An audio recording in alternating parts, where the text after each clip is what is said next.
But you did. Good morning. I call to order the January 14th, 2020 meeting of the Saline County Board of Commissioners. Will the clerk please call the roll? Commissioner Shadwick? Here. Commissioner Sparks? Here. Commissioner Vidrickson? Here. Commissioner Weiss? Here. Commissioner White? Here. I ask you please stand and join me in a flag salute followed by a moment of silence. I pledge allegiance to the flag of the United States of America and to the republic for which it stands, one nation, under God, indivisible, with liberty and justice for all. Thank you.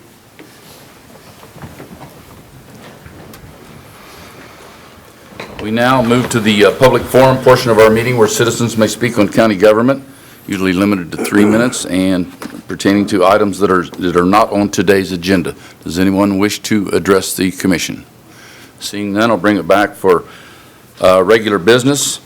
The first thing on is our new consent agenda, and I would look, does anyone wish to add or delete something from today's consent agenda? I would then take a motion to approve the consent agenda. Mr. Chairman, I move we approve the consent agenda as presented. Second the motion. Been moved and seconded that we approve today's consent agenda. All those in favor say aye. Aye. Aye. Opposed, same sign. Motion does carry. Item number 1. Idle Fund Report. Jim Du Bois, County Treasurer. Good morning, Jim. Good morning, Jim. Commissioners. Well, I do have some good news. I'm a little disappointed we didn't hit the $1 million mark, but we did do well for the last quarter of 2019. Total interest we got was $866,401.80. As you look across the first, second, and third quarters, I will tell you that that number would probably be increased a little bit more. We were still waiting for a statement from one of the banks that we did not receive yet. So that'll probably increase another couple $1,000s, I'm sure, from that.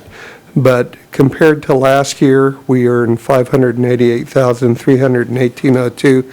I think we did pretty well on our idle funds. Current rate of interest that we're getting on our money market right now is 1.45. We've reviewed kind of interest rates in there, and I know that the target Fed was a 1.75, so we're probably not doing too bad in the ball game going across there. Any questions on the idle fund report? Jim, the $86,000 that you're talking about, where does that show up in this? 866,000. 860,000? Yeah, it's kind of, you can see where it's kind of broken down into each Oh, quarter. it's in the very first column Yeah. down in the middle? Yeah. Okay, thank you. So, yeah, we show the majority of the interest that we earn is from Bennington State Bank in there. And right now, we probably accrue a lot more interest because we're just getting ready to do a distribution. He'll go out this week yet.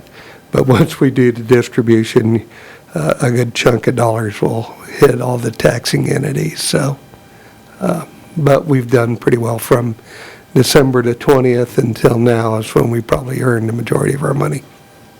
And the 31 million that's in 31 million that's in Bennington State Bank, do we draw back from that routinely Yeah. as far as Yeah, operating that's where we're earning expenses? a 1.45, yep.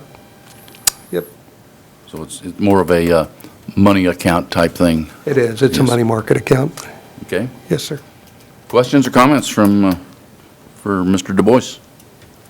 Very good. Impressive. Thank you, Jim. Thank you. Happy to receive it. Okay, we'll move on to item number 2. RFA number 108-20, Sheriff's Office Drug Forfeiture Fund. Jim Du Bois, County Treasurer. Good morning again, Jim. Good morning. Upon request from the Saline County Sheriff, the Treasurer's Office would like permission to allocate interest to the Sheriff's Office Drug Project Fund. This would be so the sheriff can accurately provide interest accrued on his report to the Kansas Bureau of Investigation under KSA 60-4117. We ran this through the county administrator, through our county counselor, and through the auditor, and they all agreed that we should come to the commission to make sure that this was done correctly, that we can go from there. We'd also like the allocate the interest that we received in SFY 2019 with the commission's approval, and they'll go forward from there. Questions or comments from, Is there an estimated dollar amount? Yeah, it was $1,651.34 Thank you. to the penny. interest? That is the interest, yeah. That was the interest accrued from last year. okay, it has been our policy that when an RFA is included, that we take public comment. Anyone wish to speak? Seeing none, I'll bring it back to the commission for action. Mr. Chairman, I move we approve the request to provide interest to the Sheriff's Office Drug Forfeit Fund. Second. It's been moved and seconded that we approve RFA 108-20 to approve the request to provide interest to the Sheriff's Office Drug Forfeiture Fund. All of those in favor say aye. Aye. Aye. Opposed, same sign. Motion carries. Thank you, Commissioners. Thank you. Item number 3. Emergency Management Update, Michelle Barkley, Emergency Management Director. Good morning, Michelle. Good morning. I have pictures, so stand by.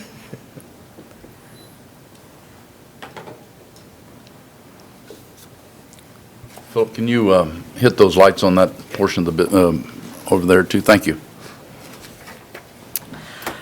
So, to start us off, we hosted our training and exercise planning workshop back in December. We had over 30 participants from both our public and private sector show up. Some of the big exercises that we have going on is we have the airport this summer. We're looking to do an EOC stand-up this winter, and then we are also looking at kind of involving school districts and our first responders in stationing resources out in the county. I know when we had that fire last week, it was a little difficult to stage resources when the roads aren't big enough for apparatus, so we ended up using First Covenant Church. So just trying to plan that out ahead of time is always helpful. We applied for 2 grants, an AED grant and the EMPG grant. The AED grant will be, we'll have an answer back by the 26th of January. The EMPG grant was for $33,303. All the documentation is in for that, and we are just waiting to receive the check from the state. Plan updates that we did, our hazard mitigation plan was completed in December and submitted to FEMA. We should have an answer back of whether it's approved plan by the end of this week or next. The importance of a hazard mitigation plan is without it, we would not have the eligibility for the public assistance fund that we are currently in for the disaster, and also it helps with being eligible for mitigation funding. The emergency operations plan was supposed to be due this December, but based on some changes from the state, it has been moved to August. That we are waiting for them to send out another template of the changes that they want. Between you and me, I think they're going to extend that date again because it's almost the middle of January and they still haven't pushed out those changes yet. An update on the flood recovery. We have 6 applicants. Where we are with gypsum, an EMPG has not been assigned yet, but should be by the end of January. New Cambria, an EMPG has not been assigned yet. And we're also having FEMA come out and talk with them regarding some of their flooding concerns about possibly a levee or something, but it's also going to include the Army Corps of Engineers, so it'll be a long process with them. Saline Airport Authority, they've had the recovery scoping meeting.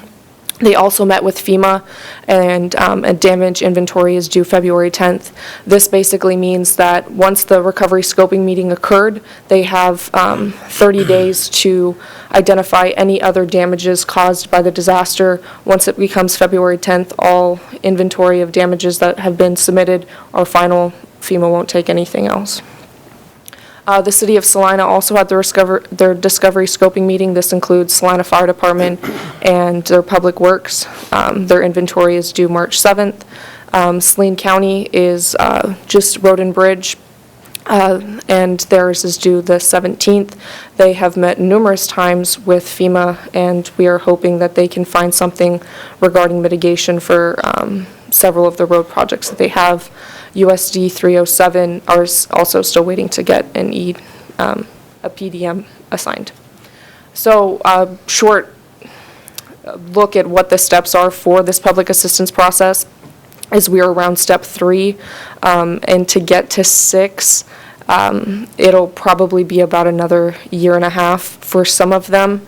For Saline County and the Airport Authority and Gypsum, it's not going to be as long just because they don't have as long of a process due to the damages that they incurred. So for controlled burns and rural fire, there was 258 controlled burns reported in 2019. Yes, I'm sure that there were some that weren't called in that didn't get cited, but it happens. One person did call in 15 controlled burns throughout 2019, which I was pretty pleased to know that they were utilizing their burn permit. Rural fire was sent out on 546 calls. We had 1 hazardous material call this year and 9 technical rescues during the flooding. And I'm sure everyone's curious about the Magnolia fire that happened last Wednesday. The final decision is that it occurred based on power lines colliding during the wind. There was no monetary loss, only grass burnt. No structures or property was damaged. We went out with the sheriff's office on Thursday and we flew the site. We brought up conversation about possible updating in software so we could actually get the accurate acreage of the fire by mapping the perimeter. But for now, we just went from there and did waypoint marking, and we got 80 acres burned.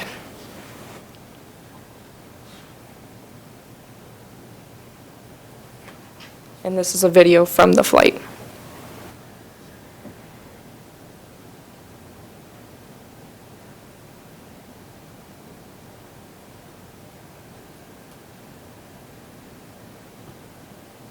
Is this a sheriff's department drone? Mm-hmm.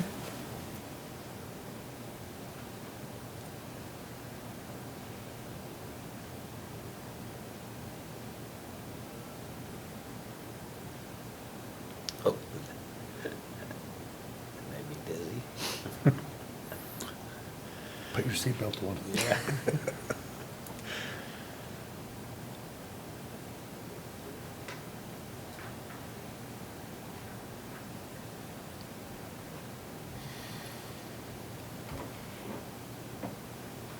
So this call was paged out at 1:50, and by 2:30, all homes and structures in the area had been contacted. All the homeowners had. All rural fire districts had been paged out to this fire, and we had mutual aid from Ottawa, Dickinson, Marie, and McPherson County. I had heard, Michelle, a number tossed around of somewhere in the neighborhood of 175 firefighters that were First on responders. scene. We That's didn't pretty use impressive. all of them, but we had an outstanding amount of resources that showed up. And I think Chief Turner did a fantastic job of coordinating this response, and it wouldn't have gone as smoothly if it wasn't for him. I think it should also be noted that the city of Saline did participate, at least as far as they could, in refilling the tankers that were out there. They did provide assistance. So thank you to the city of Saline and their fire department also. And that is all. Okay, back to the controlled burns, the 258 controlled burns. That number represents the number of people that called in, Yes. so not counting. There I were mean, several citations issued over the 2019 for controlled burns without permits or by violating the standard rules that we have. well, I'd like to reiterate that I think it was, close to 2 years ago now that we got it. It's really easy to apply for a controlled burn permit, and to activate that permit, all you have to do is pick up the phone and call your office and get the permission. So it's right there. There shouldn't be any, we shouldn't have to, give citations. I I mean, agree. it's so easy to do it, and you're covered, and you don't have to spend any time. It takes a minute to call town and get it done, so And you can do it online too, so you don't even have to come to the office. there you go. You don't even have to make the phone call then, right? Okay, are there questions or Michelle? Yes, Michelle, another quick question, because I think we've had this conversation.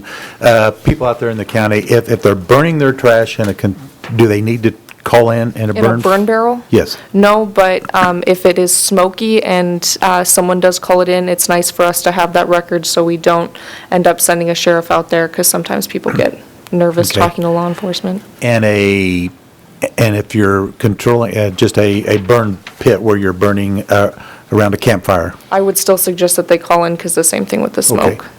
Thank you. Okay, well, thank you, Michelle. Thanks. We'll move to item number 4. Emergency Radio Systems Update. Hannah Stambaugh, Deputy County Administrator. Morning, Hannah. Good morning, Commissioners. Last week, we had kind of discussed the status of our emergency radio communication system and the updates that are associated with that. So I just want to provide you with a little bit of history information and where we're at right now and where we intend on going. So the county did authorize for the county to take the lead on doing the request for proposals, and that was sent out on November the 1st. We did have a mandatory pre-bid conference that was held on November the 20th, which we had very, very good attendance from several of the different vendors. The proposals are due back this week on Thursday, January the 16th at 3 o'clock. We will read aloud those vendors who have submitted those proposals at 4 o'clock in room 217, but no costs will be read, since we do need to go through the grading process to ensure that their proposals meet the technical specifications as outlined in that request for proposals. The process of reviewing these requests for proposals for technical compliance is going to take about 30 days. We do intend that our contractor, TUSA, will have their team do their review, and then we also have identified select members from our different public service agencies to review it internally too. At that point, we will get together back with TUSA and go over our internal review as well as their review.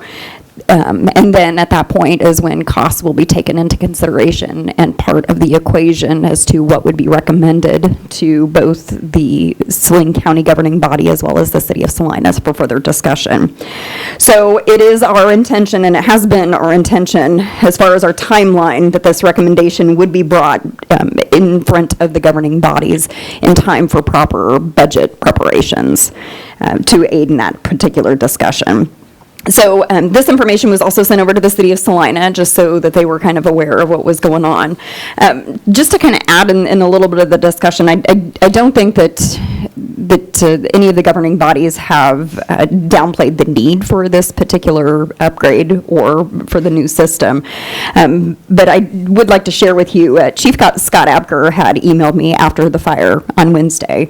And I think it was just another real-life experience as to why the need for this.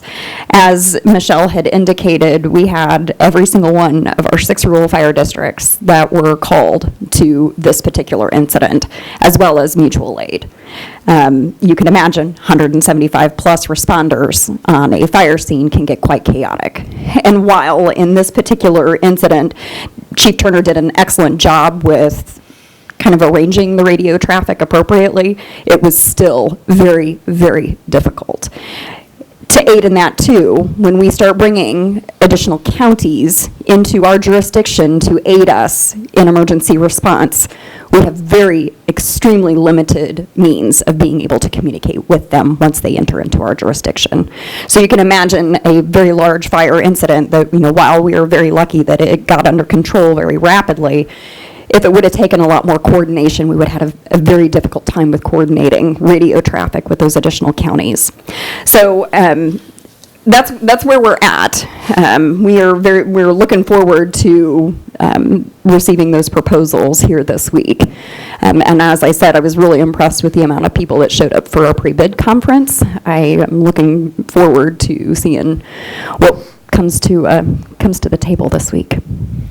I'm assuming that it's be a little bit of speculation on your part, but if this goes as you predict on the timelines, will we be able to be online in 2021 with these with this situation, do you think?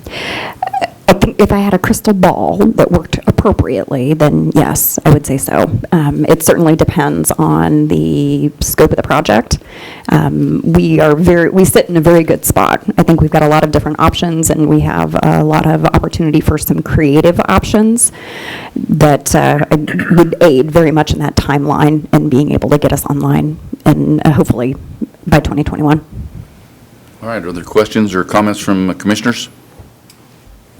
Not, Hannah, thank you for the update. We look forward to the next one and as we move along. We'll move to item number 5. RFA number 107-20, Resolution 20-2285, Meeting Requirement Exemption. Philip Smith Haynes, County Administrator. Good morning, Phil. Good morning, Mr. Chairman, members of the commission. Currently, the Saline County Commission meetings are governed by a section of state law that I will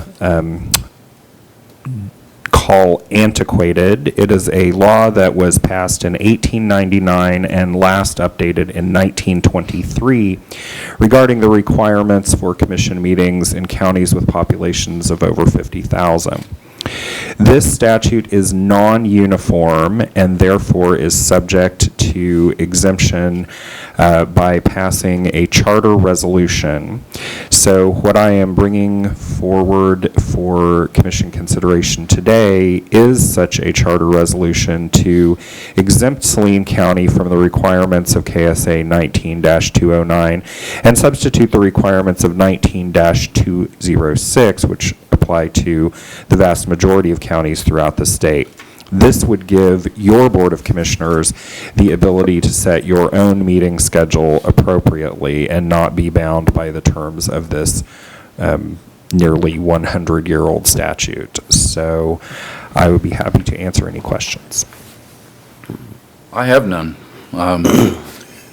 Comments from commissioners or other commissioners or questions? Well, I think it's a win-win for the citizens, a lot more transparency. We'll be doing a lot more of our business here in front of the camera, and I think it's a good path forward.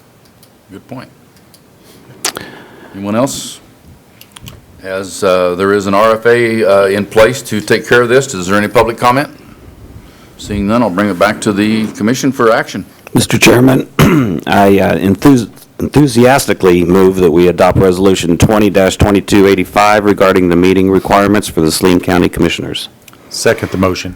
It has been moved and seconded that we approve RFA 107-20, Resolution 20-2285, meeting requirement exemption. All of those in favor of the motion, please say aye. Aye. Aye. Opposed, same sign. Motion does carry. We'll look forward to that. The last item on our agenda today is item number 6. Reorganization of Saline County Commission. Okay, at this time, I will take any nominations for offices within the commission. Mr. Chairman, I believe our present slate of officers have done an excellent job, and I would like to move to elect by unanimous consent, by acclamation, to reappoint our present members. Second. All right, it's been moved and seconded that we approve the current slate to continue in their offices. Are there any other nominations? Hearing none, I'll bring it back for action on the motion. All those in favor of the motion, please say aye. Aye. Aye. Opposed, same sign. We'll remain in the same chairs. That brings us to the end of today's agenda. Under announcements or other business, I will say that I attended the Gypsum City Council meeting last night, brought them news of what's going on within the city, made about a 20-minute presentation and kind of a state of the county type thing, and they're appreciative to see commissioners, and I encourage everyone to go to the cities within their jurisdiction and on an annual basis and say hello. So, are there any other announcements that people wish to make? Are we doing the county administrator's update here or in the other area? I assume that we would do that. Thank you for bringing that up. We're in the habit of hopping Yep, over that. yep. So before we adjourn, we will move to the county administrator's update. Mr. Philip Smith Haynes. Thank you, Mr. Chairman. Yes, this is a brand-new process, so this is my first time doing the report in this room. I did add a couple of things to the report after the agenda was posted, so I distributed paper copies at the dais for commissioners. There are 6 things that I just wanted to mention to the commission this morning. First off, we have been requested by the Chamber of Commerce to have a commissioner present to welcome some folks from Fort Riley who are touring the community as part of their transition out of the service. That will be on February 28th at 1 p.m. So if somebody wants to volunteer for that, be happy to pass that name along to the chamber. Second, we did discuss in executive staff the new agenda format and got some feedback from our department heads on that. So just as a heads up for commissioners, I'll be bringing some different options to you in the future for how we can sort of better differentiate between RFIs and just informational items. I think the department heads had some great suggestions there, so I'm going to run that back through them and then bring it to you. Third, we talked previously about the Dutch breakfasts, and again, ran that by the department heads, and they said, yes, let's continue that tradition. So our next one will be scheduled for January 28th at 7 a.m. I had mentioned to commissioners last week that we had some comments. County Engineer Justin Mader has prepared some comments on the Federal Routes Initiative, so I just wanted to make sure that everybody had seen those and you were good with going forward with those. We also passed out at the dais this morning copies of the flyers for our next town hall meeting. So I wanted to encourage each of the commissioners to distribute those. If you know of folks in your district, downtown businesses, I look at someone and smile, that might post those in a window or other appropriate places that we could get that word out. We are trying to do an all-out push to make sure that we have the community involved in those town halls.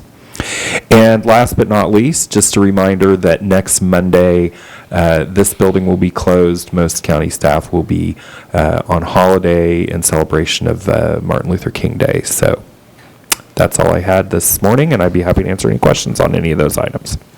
I didn't hear you mention the date necessarily, but if he did, well, I'll say it again. The town hall meeting regarding the Saline County Jail updates and so forth will be January the 30th of 2020 at 7 p.m. On the campus of the old St. John's Military School, which is now the St. John's St. Francis Stevens Center, and it will begin at 7 p.m. So we welcome anyone and everyone to come out and listen to the proposals and listen to what the updates are from our architectural firm, Trainer HL, and our construction manager at risk, which is Turner Construction. So. Good job to whoever put this together. Very good, yes. Yes, That would be a person to my left. all right. Any other comments or questions or announcements from commissioners? I move we adjourn. Is there a second? Second. It's been moved and seconded that we adjourn today's meeting. All those in favor say aye. Aye. Aye. Opposed, same sign. We're adjourned. We'll meet for a second study session in a couple of minutes.